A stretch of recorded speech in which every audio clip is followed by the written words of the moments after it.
কাঁচামরিচ দিতে হবে না?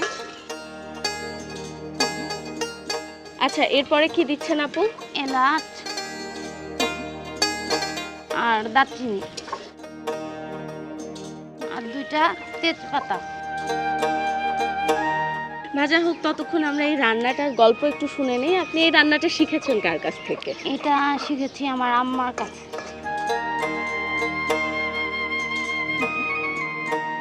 আপু, পেঁয়াজটা তো ভাজা ভাজা হয়ে গেছে, এবার কি দিব? এখন পানি দেব। আচ্ছা,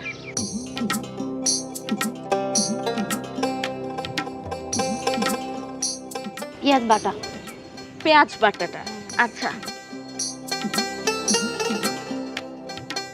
আচ্ছা, এরপরে কিছু দিতে হবে আপু? হ্যাঁ, আদা বাটা,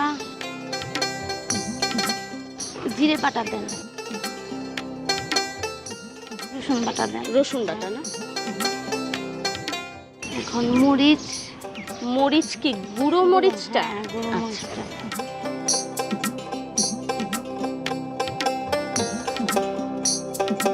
এখন হলুদ বাটাটা, হলুদ ফাঁকিটা দেন।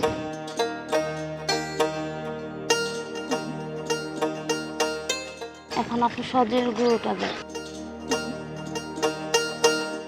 লবণটা দিয়ে হয় নাই।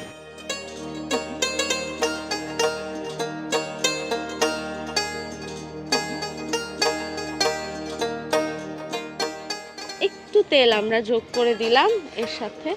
এবার কি ঢাকা দিয়ে দিব? হ্যাঁ, ঢাকা দিয়ে দেন। আচ্ছা আপু।